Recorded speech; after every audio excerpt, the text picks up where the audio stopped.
पाठ की ओर बढ़ रहे हैं। पहले पाठ का नाम जो है वो है प्रार्थना, वो एक कविता है। बच्चों, आप सभी लोग जानते हैं, हम लोग जब किसी अच्छे कार्य की शुरुआत करते हैं तो सबसे पहले हम ईश्वर के आगे हाथ जोड़कर प्रार्थना करते हैं कि हे ईश्वर, हम जो भी कार्य करने जा रहे हैं उसमें हमें सफलता प्रदान करें।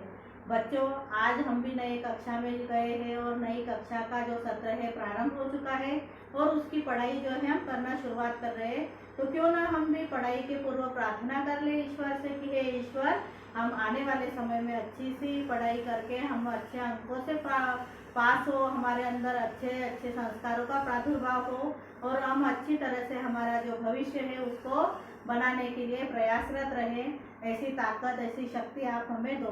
तो ये जो पहली आपकी कविता है कक्षा 5th की, उसका नाम भी है प्रार्थना। तो आज हम लोग ये प्रार्थना कविता पढ़ने वाले हैं। अब इसमें कवि जो है ईश्वर से क्या प्रार्थना करता है इसके संबंध में हमको पढ़ना है। उसके पहले बच्चों, आपके पेज नंबर 7 कविता की जो शुरुआत होती है उसमें पेज नंबर 7 पर कुछ पिक्चर, कुछ चित्र दिए हुए हैं। उसमें चित्रों में जो चित्र सही है, मतलब ये कार्य हमको करना चाहिए, उसके आगे आपको सही का निशान लगाना है। और जो चित्र गलत है, यानी ये कार्य हमको नहीं करना चाहिए, ये कार्य करके करना ये सही बात नहीं है, इस तरह से अगर गलत कार्य है तो गलत के उसमें आपको गलत का साइन, यानी रॉन्ग वाला जो क्रॉस वाला साइन होता है वो लगाना है। बच्चों, इसके अलावा आपको 2-3 लाइनें और दी हुई है। उस लाइनों में आपको लिखना है कि आपने कोई अच्छा कार्य किया है, कभी किसी की मदद की है। हाँ, आपने की है किसी की मदद, तो आपने किस तरह से उसकी मदद की थी, इसके बारे में अपने विचार, अपने शब्दों में आपको इसमें लिखना है। जब कक्षा लगेगी तब मैं सभी से पूछूंगी। तो सभी लोग इस प्रार्थना पाठ के फ्रंट पेज पे जो बुक में जो दिया है उसको फिल करना है और अपने विचार जरूर लिखना है कि आपने सहायता की किसी की और वो किस तरह से की उसके संबंध में। अब हम कविता शुरुआत करते हैं। कविता शुरुआत में जब हम पढ़ रहे हैं तो ये दिया है कि प्रस्तुत कविता में कवि जो है एक प्रार्थना कर रहा है ईश्वर से। क्या प्रार्थना कर रहा है वो कह रहा है, और उसकी ये इच्छा है कवि की कि वो मानवता की सेवा करे, एक नेक इंसान बने और अपने देश के लिए कुछ करे। उनका जो कवि का बड़ा अच्छा उद्देश्य है, वो चाहते हैं कि मानवता की वो सेवा करें, वो सेवा करके एक अच्छे इंसान के रूप में अच्छे इंसान बने, अच्छा इंसान बनकर वो देश के लिए कुछ कर सके, ऐसी उनकी मंशा है। अब वो ईश्वर से प्रार्थना कर रहे हैं, हे करुणा में करुणा भर दो। किसको बोला उन्होंने? करुणा में ईश्वर को बोला। ईश्वर के आगे हाथ जोड़ के वो कह रहे हैं कि हे करुणा में, आप करुणा में हो, करुणा के सागर हो, आप सबके दुखों को दूर करते हो, ऐसे है करुणा में करुणा भर दो मेरे अंदर भी, आप जैसी करुणा भर दो, आपके जैसे ही दया भर दो, जिस कारण से मैं दुखियों का आधार बनूं। मैं क्यों चाहिए उनको करुणा?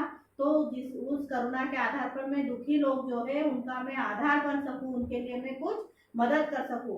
डूब रही है जिनकी नौका, उनके लिए पतवार बनूं मैं। ऐसा नहीं कि समुद्र में जाकर या नदियों में जाकर जिनकी नैया डूब रही है उनको मैं बचा कर लेकर आऊं, ऐसा कहना नहीं है। जिनकी नैया डूब रही है मतलब जो गरीब है, जिनको जीवन जीना बड़ा कठिन, मतलब जीवन जीने के लिए उनको बड़ा कठिनाई से गुजरना पड़ रहा है, या फिर उनको किसी तरह की सहायता मिल नहीं रही है, ऐसे असहाय गरीब लोगों को मैं सहायता कर सकूं, मतलब उनको कुछ ना कुछ मैं जीवन थोड़ा बहुत जीने के लायक बना सकूं, यानी उनके लिए मैं पतवार बनूं। जब नैया डूबती है तो नैया को आगे किनारे पे पार लगाने के लिए पतवार का सहारा लिया जाता है। पतवार वो होती है चप्पू जिसको बोलते हैं, जिससे पानी को पीछे धकेला जाता है और नाव आगे आगे जाती है। तो ऐसा जो चप्पू जो होती है वैसी पतवार में बनूं, यानी उनको किनारे पे लगाने का काम मैं करूं, उनके जीवन में सुख लाने का प्रयत्न मैं करूं, ऐसा कवि का यहाँ पर कहना है।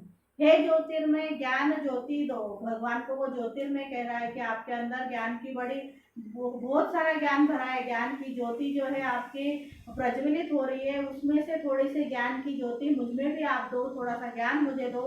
गुणी और विद्वान बनूं मैं। ज्ञान किस लिए चाहिए? उस ज्ञान के आधार पर मैं गुणी बनूं, अच्छा व्यक्ति बनूं, विद्वान बनूं, मानवता की सेवा करके। मानवता यानी जो लोग दिन दुखी है, जिनको जरूरत है, जिनको सहारे की आवश्यकता है, ऐसी मानवता की मैं सेवा कर सकूं। सच्चा नेक इंसान बनूं मैं। मानवता की अगर सेवा करूंगा तो मैं एक सच्चा और नेक इंसान के रूप में जो है जाना जाऊंगा। या फिर मैं एक अच्छा और नेक इंसान बन पाऊंगा। तो एक अच्छा और नेक इंसान बनने के लिए मुझमें आप ज्ञान भर दो और उस ज्ञान के आधार पर मैं गुणी विद्वान बनूंगा और मानवता की सेवा करूंगा। ऐसा कवि जो है ईश्वर से प्रार्थना करता है।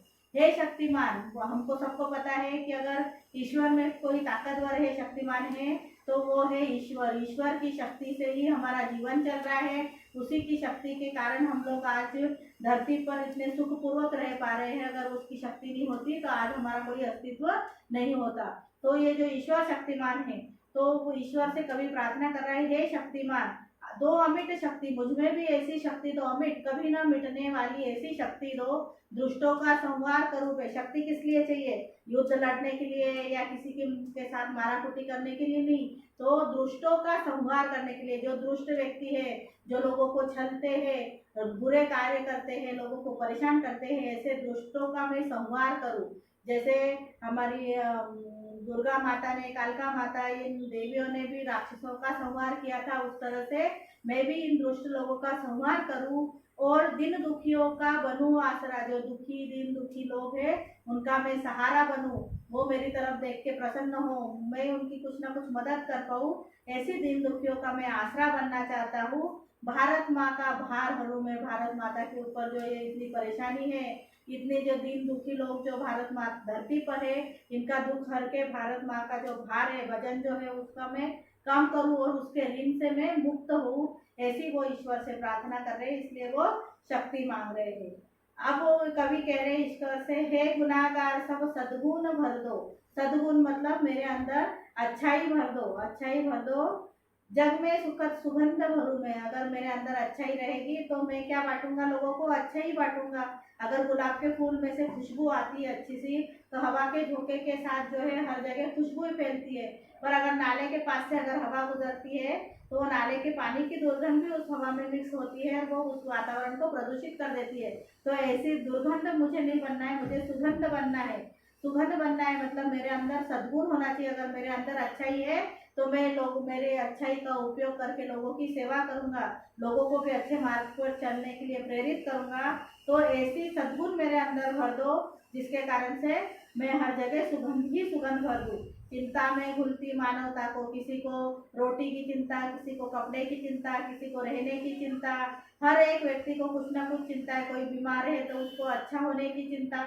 तो ये जो मानवता के ऊपर ये जो चिंता का ग्रहण लगा, ये जो चिंता है, चिंता में जो मानव घुलता जा रहा है, उनको मैं क्या करूं? उनकी चिंता में हर लूं, थोड़ा सा उनका दुख में हर लूं, मुक्त और स्वच्छंद कर दूं मैं उनको, उनका भार थोड़ा कम कर दूं, उनकी चिंता थोड़ी कम कर दूं, जिससे वो खुश होकर इस दुनिया में रह सके, स्वच्छंद होकर इस दुनिया में वो विचरण कर सके। ऐसा कार्य मैं कर पाऊँ, इसलिए आप मुझ में सद्गुण भरो। ऐसा कवि जो है वो ईश्वर से प्रार्थना करता हुआ नजर आ रहा है। तो इस तरह की ये कविता है जो कवि जो है ईश्वर से प्रार्थना करके एक अच्छे इंसान के रूप में उभरने की कोशिश के लिए भगवान से शक्ति मांगता है, सद्गुण मांगता है, ज्ञान मांगता है, करुणा मांगता है। तो ये कविता आप लोगों को कैसी लगी?